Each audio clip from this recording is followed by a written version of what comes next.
नमस्कार, मैं अखिल श्रीवास्तव एक बार फिर आपका स्वागत करता हूं आर एक्सप्रेस के खास शो अब होगी मुद्दे की बात।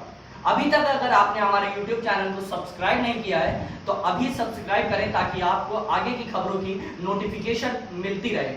चलेंगे आज के मुद्दे की ओर। एक ऐसा मुद्दा जिस मुद्दे को लेकर आज तक किसी ने नहीं ध्यान दिया होगा, पर सबसे बड़ी बात है ये मुद्दा MSME सेक्टर के लिए सबसे प्राथमिकता देने वाला मुद्दा है। यानी हम बात कर रहे हैं OPOD यानी वन प्रोडक्ट वन डिस्ट्रिक्ट।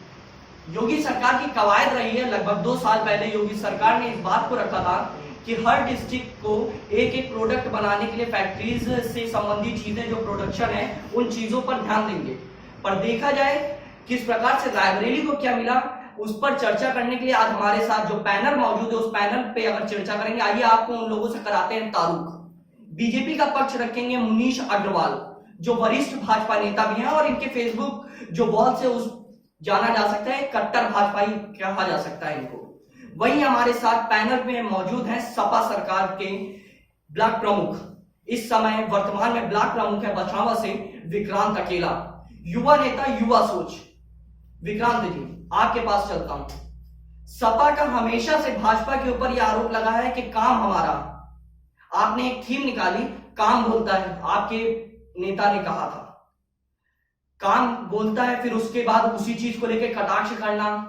और OPOD को लेकर क्या सोचते हैं आप? रायबरेली के ब्लॉक प्रमुख है, रायबरेली से बछावा से आप ब्लॉक प्रमुख है, क्या सोचते हैं? सबसे पहले तो आपके माध्यम से आज हिंदी पत्रकारिता दिवस है, आप सबको मैं बधाई देता हूं।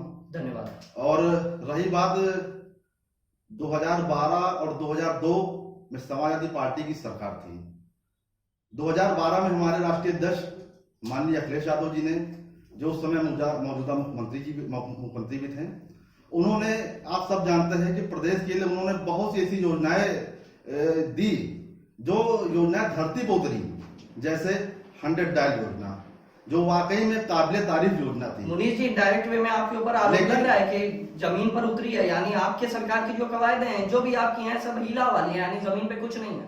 क्या जवाब देंगे इसका? नहीं, विक्रांत जी की बात को मैं सिर्फ इतना कहना चाहूंगा कि अगर ऐसा होता तो प्रदेश की जनता ने इस बुरी तरीके से समाजवादी पार्टी को सत्ता से ना उतारा होता। विक्रांत जी देखिए, चुनाव हारना जीतना ये अलग चीज है, काम करना और काम दिखना ये अलग चीज है। 100 डायल दिखी सबको, लखनऊ का स्टेडियम दिखा सबको, रायबरेली में जो एम्स बना है वो जमीन समाजवादी पार्टी ने दी, वो दिखा रायबरेली में। और हमारे खुद के विधानसभा क्षेत्र में ITI कॉलेज, पॉलिटेक्निक कॉलेज और अनेकों विद्युत उपकेंद्र बने, वो दिखे लोगों को। चुनाव हारना और जीतना वो मुद्दा अलग है। विकास किया है समाजवादी पार्टी ने, हम चुनाव भले हार गए हों लेकिन हमारा काम आज भी उत्तर प्रदेश की जमीन पर है। मुनीष जी आपसे सीधा सवाल, आपके जवाब से पहले एक आपकी ओर सवाल थ्रो करता हूं। OPOD में रायबरेली को क्या मिला? OPOD ये एक उत्तर प्रदेश सरकार की महत्वाकांक्षा योजना है जो 24 जनवरी 2018 को उत्तर प्रदेश दिवस के दिन माननीय मुख्यमंत्री योगी आदित्यनाथ जी द्वारा एक इस महत्वाकांक्षी योजना का शुभारंभ किया गया। रायबरेली को क्या मिला? सीधा सी योजना, वो सारी चीजें गूगल पे है मुनीष जी, वो सारी चीजें गूगल पे हैं, बस सीधा सवाल, रायबरेली को OPOD से क्या मिला? रायबरेली को कास्ट लकड़ी के काम के लिए उपयोगी माना गया। यहाँ पर कई ऐसे कारीगर माने गए जो लकड़ी का काम करने में माहिर थे। सरकार ने रायबरेली को कास्ट उद्योग के लिए चिन्हित किया है। और अभी मैं कुछ दिन पहले लखनऊ गया था, लखनऊ में एक शिल्प ग्राम है, शिल्प ग्राम में रायबरेली का एक अलग कमरा है जिसमें वहां पर रायबरेली के प्रोडक्ट को रखा जा सकता है। और रायबरेली में कहाँ बनता है? बड़ी इंडस्ट्री के। देखिए मुनीष जी, विक्रांत जी आप अपनी बात रखिए, आपकी कुछ देखिए, बड़े भाई हमारे कह रहे थे, कम शब्दों में बड़े भाई हमारे कह रहे थे कि ये महत्वाकांक्षी योजना है उत्तर प्रदेश सरकार की जी। उत्तर प्रदेश सरकार की बहुत सी ऐसी योजनाएं सिर्फ कागज में सिमट कर रह गई हैं जो आज तक धरती पर नहीं उतरी। और ये योजना जो उत्तर प्रदेश सरकार की महत्वाकांक्षी योजना है, हमें उम्मीद है ये भी कागज तक सिमट के रह जाए, क्योंकि रायबरेली में लकड़ी उद्योग के लिए जो बता रही सरकार, लेकिन रायबरेली में आप देख लीजिए कि लकड़ी कोई या तो बहुत बड़ा उद्योग, लकड़ी का उद्योग नहीं लगा रायबरेली में, और जो भी लकड़ी आती है वो बाहर से ही सप्लाई होकर आती है। आपकी जानकारी के लिए बता दूं, अगर सोर्सेस की बात करें तो अभी भी सहारनपुर से सोफा वगैरह जो जितनी भी फर्नीचर की चीजें वो सब आ रही हैं। रायबरेली को वोट देने से क्या फायदा, फिर वोट मत देने से क्या फायदा जब हमको सामान बाहर से लाना है। आपकी मोदी सरकार ने कहा था, मुझे याद है लालगंज में मैं कवरेज पे था, मोदी सरकार ने इस बात को रखा कि रेल कोच में सिर्फ पेंट किया जा रहा है, हमारी सरकार ने डिब्बे बनाने का काम किए। तो क्या ये डिब्बे वाला काम तो ये भी हो गया ना, आपने लकड़ी का काम दे दिया, लकड़ी बन नहीं रही है, लकड़ी जितनी लकड़ी की चीजें बननी है वो सहारनपुर से आ रहा है, काम जब बाहर से आना है तो सरकार किस बात की, आपकी सरकार आपसे सवाल। बिल्कुल, मैं आपकी बात से सहमत हूँ। ये रायबरेली का दुर्भाग्य है कि इतने साल देश की सुपर पावर जो रायबरेली से सांसद रहे, सुपर पावर संविधान में कोई शब्द नहीं। मेरी बात पूरी होने दीजिए।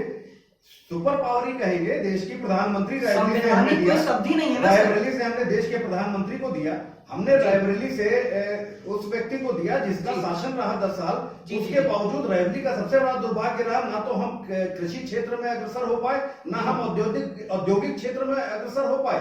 3 साल में तो हमने बहुत कुछ देख लिया, 3 साल में तो हम लोगों ने अपने बड़े भाई से एक बात कहना चाहते जी हैं विक्रांत, कि जो भी रायबरेली में है, जो भी उद्योग रायबरेली में है, हम बड़े भाई से एक बात कहना चाहते हैं कि 6 साल हो गए केंद्र सरकार को, आप एक ऐसा काम बता दिए रायबरेली में जो लोगों को दिखा हो। एक ऐसा कॉलेज बता दीजिए, एक ऐसा अस्पताल बता दीजिए रायबरेली में, माननीय मोदी जी ने योगी जी ने दिया हो, जो दिखे लोगों को।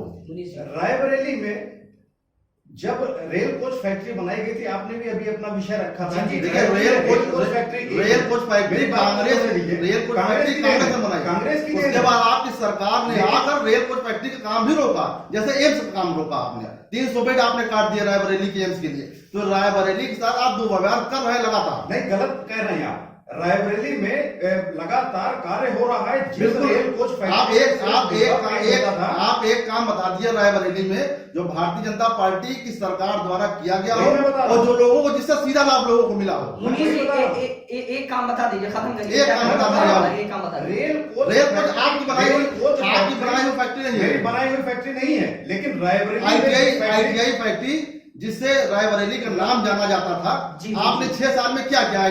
वही मैं बता रहा हूँ, मुझे बोलने का मौका दीजिए। मेरा कहना सिर्फ ये है कि जब रेल कोच फैक्ट्री बनाई गई तो उसमें सिर्फ पेंट का काम होता था। भारतीय जनता पार्टी की सरकार आने के बाद वहां पे उसका विस्तार किया और आज की डेट में हम बहुत बड़ी संख्या में रेल कोचों का पूर्ण निर्माण कर रहे हैं। रही बात आईटीआई की, जिस कांग्रेस सरकार ने रायबरेली में आईटीआई दी थी, उसका सबसे बड़ा खत्म होने का कारण रायबरेली की लाइफलाइन जिस आईटीआई को माना जाता था, उस लाइफलाइन को खत्म करने का कार्य कांग्रेस की सरकार ने किया। भारतीय जनता पार्टी की सरकार ने उसको आत्मनिर्भर बनाने का प्रयास किया। आज आप स्वयं पता कर सकते हैं कि आईटीआई में नए कार्य आ रहे हैं, नई भर्तियां हो रही हैं। ये पहली बार आपकी सूचना बिल्कुल गलत है। कहीं नई भर्ती नहीं हो रही और कहीं कोई नया काम नहीं आ रहा, क्योंकि आईटीआई के कई लोगों से हम लोगों का संपर्क है। हमारे पिताजी स्वयं आईटीआई में कई साल सर्विस कर चुके हैं, तो हमें मालूम है आईटीआई में कहीं कोई नई भर्ती नहीं हो रही। स्थिति ये है कि रायबरेली की आईटीआई काम कर रही है, उसको ऑर्डर मिल रहे हैं, कहीं कोई ऑर्डर नहीं मिल रही है, कोई ऑर्डर नहीं मिला। देश का दुर्भाग्य है कि बड़ी बड़ी कंपनियां देश का दुर्भाग्य है कि केंद्र सरकार द्वारा बेच दी गई, प्राइवेट निजीकरण कर दिया गया उनका। तो कहां से आप कह रहे हैं कि आत्मनिर्भर बने? कैसे आत्मनिर्भर बनेगा? निजीकरण के विषय पर मैं आपकी बात में एक चीज कहना चाहूंगा। मैंने अर्थशास्त्र में पढ़ा था, राजा को राजस्व के माध्यम से राजकार्य करना चाहिए, ना कि व्यवसाय करना चाहिए। आजादी के बाद हमारे देश में उद्योगों को नियंत्रित किया गया, सरकार के नियंत्रण में रखा गया। नियंत्रण के कारण, मेरी बात पूरी होने दी विक्रांत जी, थोड़ा समय दें। जिस समय हिंदुस्तान आजाद हुआ, उसके बाद कई ऐसे देश हैं जो हमारे बाद आजाद हुए, हमसे छोटी संख्या में, हमसे जनसंख्या में छोटे, क्षेत्रफल में छोटे, वो आज हमसे कहीं बाहर निकल गए। कहीं ना कहीं हमारी औद्योगिक नीति और हमारी देश के विकास के लिए नीति जो बनाई गई, वो कहीं ना कहीं बेमानी साबित हुई है। हमने देश में राजा स्वयं व्यापार करेगा तो कहां से वो राजस्व के माध्यम से जनता का लाभ करेगा? व्यापार में हम फेल हुए। हमने जितनी भी सरकारी कंपनियां बनाई, आज निजीकरण आवश्यक है। जानकारी दूं क्या आपको जी? रायबरेली में ब्लॉक कितने होंगे? 7 हैं। तो सही 15, तहसील 5, गांव 1317। ठीक, गांव 1317। आप ग्रामीण की संख्या खुद अंदाजा लगा सकते हैं। अब मैं एक एक ग्रामीण की संख्या आपको बताने के लिए नहीं आगे बढ़ पाऊंगा। बड़ी इंडस्ट्री की संख्या आपको बता दूं 8108, यानी बड़ी इंडस्ट्री जो रायबरेली में लगाई गई है। मुनीष जी बता रहा हूं आपको, और वहीं बात की जाए, अभी केंद्र सरकार, प्रधानमंत्री नरेंद्र मोदी ने एमएसएमई सेक्टर के लिए बजट दिया। आत्मनिर्भर शब्द आपको पता है, अभी खासा चर्चा में आया, प्रधानमंत्री नरेंद्र मोदी ने खुद इस शब्द को बोला। उसका सीधा तात्पर्य रहा वन ओपीओडी, यानी हम आपको ऋण देंगे, आप उसको आगे बढ़ाइए। रायबरेली में स्मॉल इंडस्ट्री की संख्या आप बता सकते हैं? मैं आपको बता रहा हूं, आपके जो सरकार की जो सरकारी वेबसाइट है उस पर दिया गया है कि रायबरेली में कोई भी स्मॉल इंडस्ट्री की संख्या 0 है। यानी एमएसएमई सेक्टर से रायबरेली को क्या मिला, आप इसका अंदाजा लगाइए। देखिए, सरकार आत्मनिर्भर बनाने पुनीत जी, आपका मानूंगा, आपसे डायरेक्ट सवाल है, एमएसएमई सेक्टर से रायबरेली को क्या मिल गया? एमएसएमई सेक्टर से कहा गया ऋण ले लीजिए, ऋण ले लिया गया। जब देखिए भाजपा वही चीज कर रही है, आत्मनिर्भर के नाम पर आदमी को कर्जे से दबा रही है। आप बैंक से कर्जा लेकर हम कोई काम करेंगे तो हम सरकार क्यों कह रहे हैं हम आत्मनिर्भर बने? वो तो बैंक वैसे भी कर्जा दे रहे थे। आप अपना कुछ करके दिखाइए ताकि लोगों को सीधा लाभ मिले। आप हमको वाकई में कर्जे में डुबो देना चाह रहे हैं। नहीं, मैं ये विषय इस बात पर आपसे ये कहना चाहूंगा, आत्मनिर्भरता का मतलब ये है कि हम अपने लोगों को, अपने उद्योगों को, अपने कुटीर उद्योगों को, घरेलू उद्योगों को इतना सक्षम बनाएं कि आज हमारे प्रदेश से जो पलायन होके मजदूर कहीं अन्य प्रदेशों में जा रहे हैं, और अभी लॉकडाउन के दौरान हमने सबसे बड़ी समस्या अपने प्रवासी मजदूरों की देखी। क्या कारण है कि उत्तर प्रदेश और बिहार से इतनी बड़ी संख्या में लोग विदेश बाहर काम करने, दोनों जगह आपकी सरकार है, दोनों जगह आपकी सरकार है, दोनों जगह हमारी सरकार। अभी हमारी सरकार को 6 साल हुआ, केंद्र सरकार 6 साल बहुत होता है, 3 साल हमारे 6 साल बहुत होता है, 6 साल बहुत नहीं होता। 70 साल के छेदों को 70 साल आप 6 साल में चाहते हैं, आप कब तक ये कहते रहे कि 70 साल कुछ नहीं हुआ? ने ये जो आत्मनिर्भर 70 साल में आपके भी कई साल आज सरकार ने जो आत्मनिर्भरता का मंत्र दिया है, और आत्मनिर्भरता के लिए अगर हम उद्योगों को मंत्र देना, इस बात को नहीं होता कि मंत्र का उच्चारण करने वाला सामने बैठ जाएगा। मंत्र देना ये नहीं होता कि आप किस तरह आपको सरकार दी गई, आपकी सरकार बनाएंगे ताकि आप जनता के लिए खुद आत्मनिर्भर हो सके। आत्मनिर्भर शब्द का तात्पर्य सिर्फ इतना सा है, और आप कह रहे हैं कि ऋण दीजिए। क्या ऋण देना? एमएसएमई सेक्टर ऑनलाइन क्यों नहीं लिखा गया? सीधा सा सवाल, सीधा जवाब। ऑनलाइन क्यों स्मॉल इंडस्ट्री को जगह नहीं दी गई? नहीं, आज रायबरेली में भी कई कुटीर उद्योग, घरेलू उद्योग और छोटे उद्योगों की संख्या पर्याप्त है, और उन उद्योगों को लिए अगर हम उनको एमएसएमई के माध्यम से ऋण देके उनके विस्तार करने की योजना को अगर हम संभव कर सकें, और उन योजनाओं के माध्यम से अगर हम उन प्रवासी मजदूरों को अपने यहाँ ही रोजगार दे सकें, ऐसी योजना अगर बनाई जाती है तो उसमें क्या हर्ज है? सर, योजनाएं बनाना और धरातल पे दिखना सर बड़ी चीज है। अभी मेरा सीधा सवाल है सर, रायबरेली को क्या मिला सर? ऑनलाइन हम खोल लेते हैं, ऑनलाइन खोल लेते हैं, तहसील दिखा दिया, गांव दिखा दिया। सर, स्मॉल इंडस्ट्री क्या होता है कि एक समुद्र होता है, समुद्र बूंद बूंद से बनता है, ये आपको भी पता है। सही गलत? सही या गलत? बिल्कुल सही है। बिल्कुल। स्मॉल इंडस्ट्री से ही रायबरेली आगे बढ़ेगा, ये आप मानते हैं कि नहीं? रायबरेली स्मॉल इंडस्ट्री से रायबरेली आगे बढ़ेगा? हाँ या सर, हाँ या नहीं? आपकी सरकार चाहती है तो सर स्मॉल इंडस्ट्री की संख्या क्यों नहीं बढ़ा रहे हैं? सर, आप 0 करके रखे हुए हैं। सरकार ने कोई रोक नहीं लगाई, हम तो चाहते हैं कि तो सरकार की साइड है, क्यों नहीं बढ़ रही है अगर स्मॉल इंडस्ट्री है तो? हमारे यहाँ से मैं अपील करता हूँ अपने लोगों से कि अगर रायबरेली के लोग लघु उद्योगों के लिए, सरकार की कई योजनाएं हैं, स्टार्टअप इंडिया, ठीक है, आप स्टार्टअप इंडिया में स्टार्टअप इंडिया अब पूछिए, जो पलायन मजदूर करके आ रहा है 1400 किलोमीटर से 1500 किलोमीटर से, आप उनसे पूछिए स्टार्टअप इंडिया क्या है। आप निर्भरता उनसे पूछिए जो अपने पिता को साइकिल में बैठाकर 1400 किलोमीटर से एक बेटी लेकर अपने घर आते हैं। आप उनसे पूछिए उनके लिए आपने क्या किया। आज मैं धन्यवाद देना चाहता हूँ रायबरेली के उन समाज सेवकों को जिन्होंने अपने निजी स्रोतों से जो प्रवासी मजदूर हमारे पलायन कर रहे हैं उनको अपने निजी स्रोत, खाना पीना, रहने की व्यवस्था मुहैया करा रहे हैं। वरना सरकार पूरी तरह से निकम्मी है, प्रशासन ने कोई व्यवस्था मजदूरों के लिए नहीं किया। हमारे समाज सेवियों ने अपने निजी स्रोतों से उनकी व्यवस्था करने का काम किया। ये देश का दुर्भाग्य है कि 4 बार समाजवादी पार्टी की सरकार प्रदेश में सत्ता पे रही, उसके बावजूद हमारे देश के मजदूरों को यही तो दिक्कत है ना सर, यही तो दिक्कत है ना।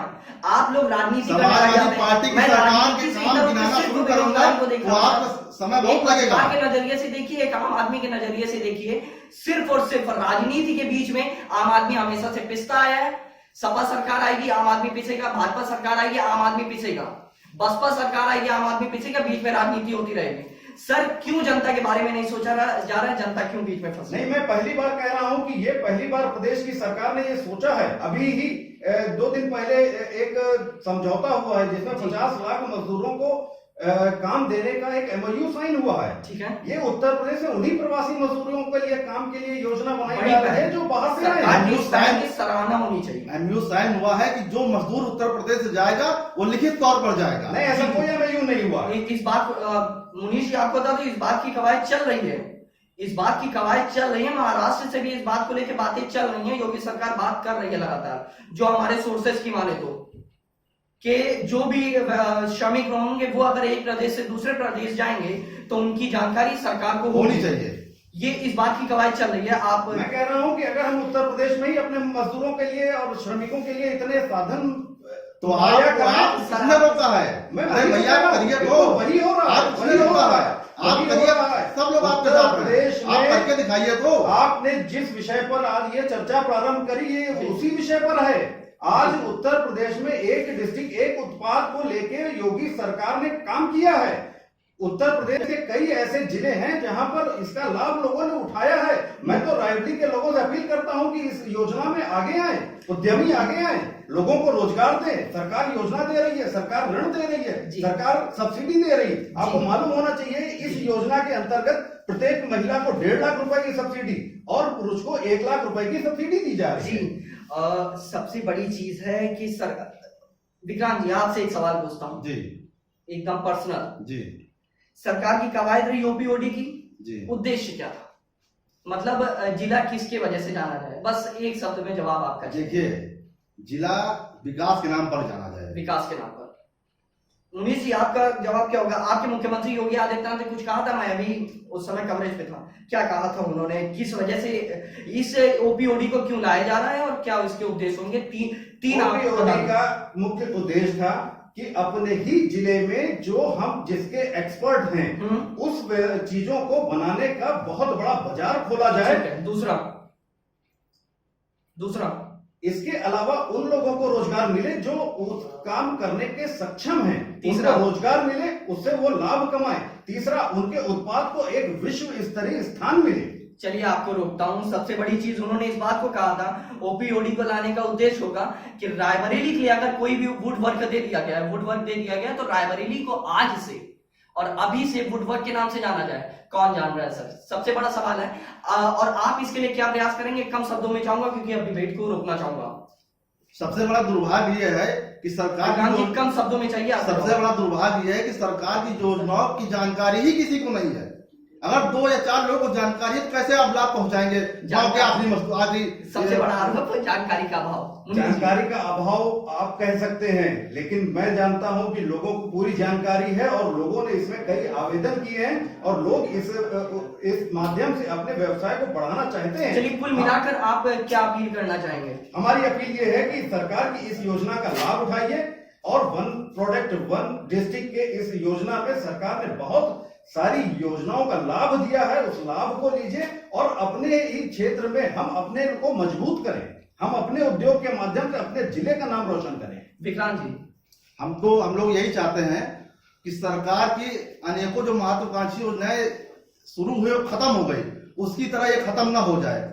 ये वाकई में लोगों को उसका लाभ मिलना चाहिए लोगों को। हमारे पैनल का ये निष्कर्ष निकलता है। सबसे पहले शुक्रिया अदा करना चाहूंगा हमारे दोनों पैनलिस्ट का, जिन्होंने अपना समय निकालकर आर एक्सप्रेस की टीम को दिया और जनता के सामने अपने पार्टी की बात रखी।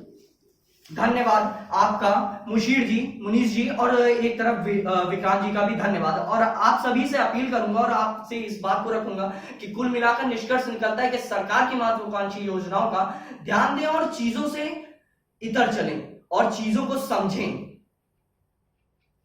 धन्यवाद।